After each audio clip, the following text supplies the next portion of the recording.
Welcome. Fidel Castro made an announcement in 1980 that would change everything. So let's get to it. If you wanted to leave Cuba, well, you can. Just go to the port of Mariel in Havana, and just like that, the doors opened. But let me be clear, this wasn't generosity. This was a strategy. Cuba was struggling. The economy was failing, much like now, except I think now it's a little worse. And instead of fixing the problem, they found a way to get rid of it. Between April and October of 1980, about 125,000 Cubans left the island. And I'm being generous. We think it was more than that. But this isn't just about history for me. This is my family. This is my story.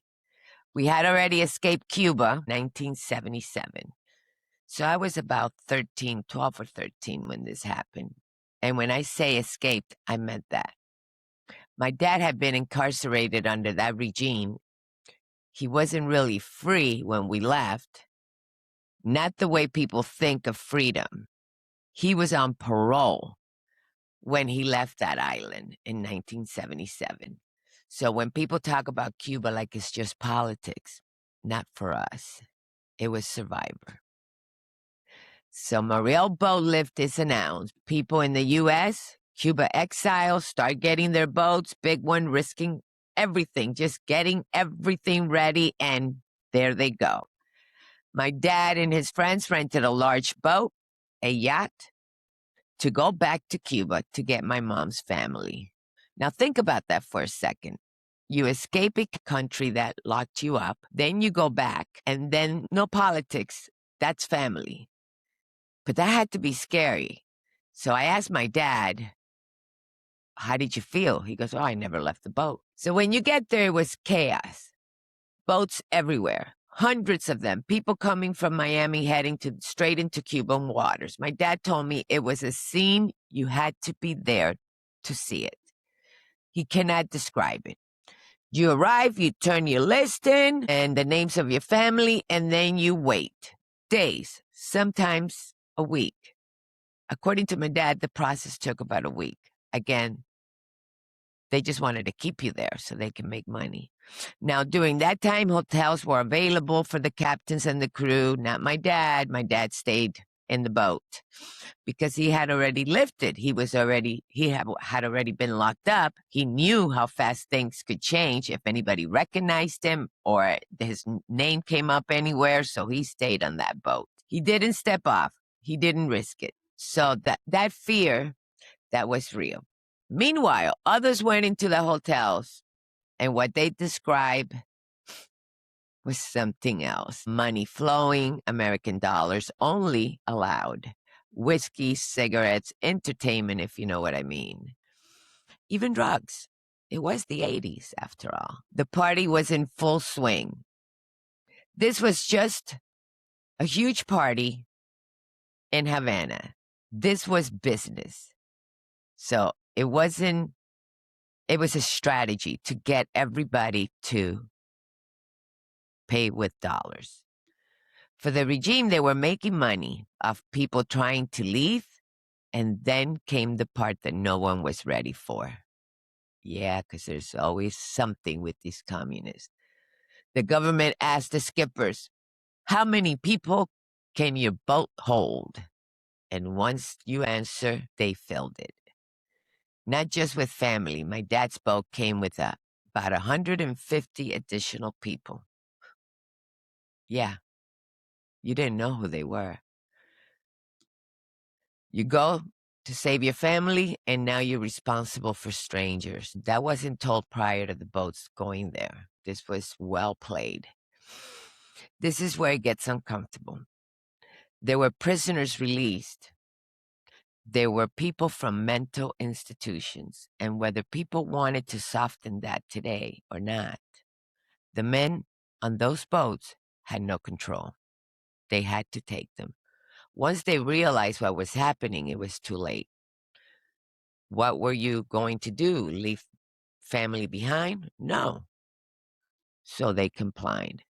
And then those boats hit Florida. Oh my goodness. Everything changed. Communities overwhelmed, systems stretched, and people didn't understand what was going on until it was already there. If you've seen Scarface, and I have a few times, that was the energy. That was the chaos. It did not come from anywhere. I don't know. I forgot who wrote the movie, but he definitely did his homework. I asked my dad just recently, do you think this would have happened under Ronald Reagan? He said, absolutely not. But it was Jimmy Carter. And Jimmy Carter was soft like that. Everybody loves immigrants. Everybody loves a story of rescuing people from a communist country. But they weren't just rescuing family members, they were rescuing also a bunch of trouble. History is what it is, but the leadership matters because decisions up there show up down here in real life. The Mariel Boatlift ended in October of 1980, but the impact didn't end there. Florida carried it for years. It was a mess. The crime was high. It was just a mess. People living under bridges. It was a mess. So now I'm going to get real. Immigration is not black and white. This is not about the people who come here to work, to build, to follow the law. That's not what this is about.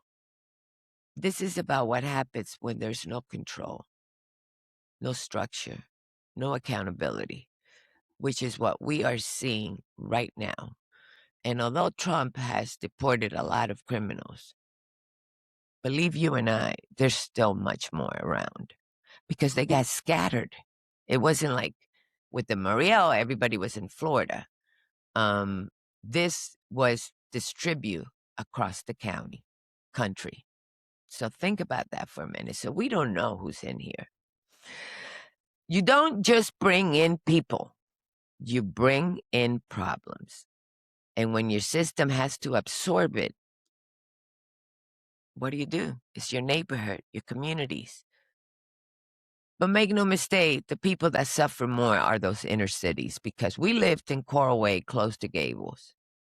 We didn't see it as much as Overtown or downtown Miami or Little Havana. Those are the places that really absorb all this problem with illegal immigration. Because make no mistake, there were criminals, there were people with mental institutions that came out of mental institutions. So therefore, as soon as they did their first crime here, or they locked them up in a mental institution, who pays for that? We did. It wasn't like you could send them back. Carter wasn't going to do that, and Reagan couldn't do that either. I wish Trump had been, because I don't think that would have happened under Trump. But regardless, people suffer most of the inner cities, just like they did here when all those illegals came in with the border wide open. Because I'm sorry, we cannot continue to believe that the border was closed like they told us. So, like I said, the inner cities are the ones that bear the brunt. So when I hear people talk about Cuba today, talk about lifting the embargo, you cannot negotiate with a communist regime. Cuba was divided into 6 provinces. I'm going to say it in Spanish. Pinar del Rio, La Habana, Matanza, Santa Clara, Camagüey, y Oriente. Those were the originals. Then they split those up in like 3 systems. So this way, think of it as a neighborhood. So 3 neighborhoods. Control everywhere. You have one person in that neighborhood who is a communist, and he is spying on everybody in that neighborhood. You get a couple more people to kind of give him the information, and this way everybody's under control of the communist regime. That system doesn't just disappear, and lifting the embargo doesn't fix the people. The only thing it does is gives the regime more time. Because my dad was very clear with me, they don't have necessities. They have generators, so they have lights. Their houses are better than some of the houses here. And they live better than most even in this country. So understand when I say this, some of us didn't read about this. We didn't go to school and learn about it. Our families lived it. We lived it. And we're still carrying that. So when you say lift the embargo, like Greta, whatever her name is, that little girl, or I don't know because she never gets old. That's funny. That's another story on its own. But when you say lift the embargo, we say no way. When all that family got here, I actually felt bad because it was a lot of people. And the family members that went down to Havana to pick up those family members, the families that they wanted to pick up, those people, again, they weren't needy. They were somewhere in the middle class. They had amazing boats. They had money. So again, they sponsored their families. But the other people that they brought on that boat, they went to under the bridge in the inner city of Miami, Florida. It was a madhouse. Again, lifting the embargo wouldn't do anything, unfortunately. I wish we could, and things could be great, but these people have to go. There is just no way around it. Rubio is handling this beautifully, and they just have to go. They could go to Russia, they could go wherever they want, but they have to go. Because my dad also explained to me that they get supplies from China, Russia, even Canada, which I was shocked. And obviously Venezuela was their lifeline. And that's why Rubio did what he did. The strategy is magnificent. So with these people that supply them, the reason they're not supplying Cuba, it's not because they don't want to, it's because Cuba doesn't have any more money. He is basically blackmailing the families here in the U.S. To send money over there because that's the money that they're getting. They cannot finance anything. No more IOUs. They're out of cash.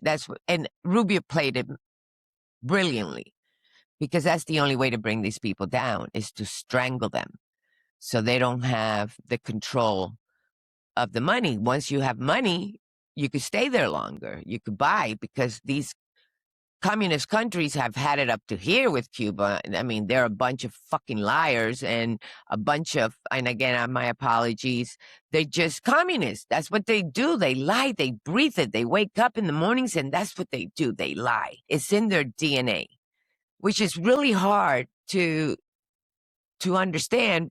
And again, when the people here say, well, if you lift the embargo, you're going to save the people. No, you're not. You're just going to get those people to stay there longer and longer and longer. So it's not a good strategy. They have to leave. I mean, you have people here in the United States who did the same thing as I did when I became a citizen.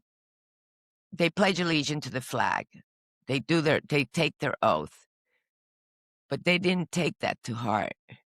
And those are the people that we have a problem with. You come from another country here, but then you bring the same beliefs that you have in that other country, you bring it here and you try to push it down people's throats. The American people, the immigrants that did it the right way. We have no problem with illegal immigrants. We have a problem. I'm sorry, let me rephrase that. We have a problem with illegal immigrants. We don't have a problem with the legal ones. And I truly believe, as I said in my last video, that if you come here legally and you are sponsored by your family, things would be much better. Now, when my parents brought these family members back into our home, it was a very difficult time. We sponsored them. Some of them stayed in our house, and my house was just chaos. The Mariel didn't just happen to the city of Miami, Florida. It happened to everybody. My life changed with everybody there. Like I said, I was 12 years old, and our family was never the same after that. Everything was chaos. There was a lot of partying going on. It was just chaos. And my life changed forever after that. I didn't particularly follow the rules. And when I saw that all that chaos, I decided to act out. And I was no longer a child. I'll put it to you that way. At the age of 13, I wasn't a child anymore. I was an adult pretty much. And this is probably why I left my house at 15 after my quinces.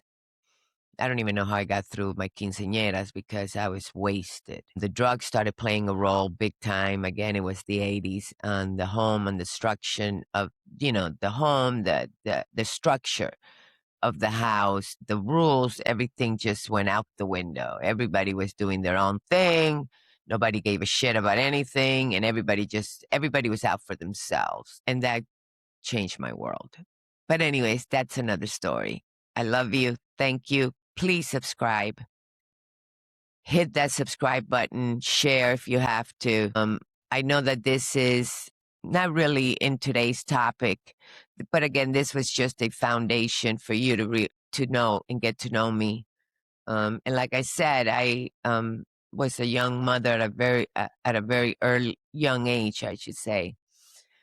And the Mariel not just changed everything in the state of Florida, but it changed everything in my life. And that's where the heartache and the trauma and the problems began for me. So thank you, and I'll come back and talk a little more about this. I feel like I could do 2 shows on the immigration of the Mariel and on anything that's going on right now here with illegal immigrants. So again, thank you, and I'll see you soon. Bye-bye.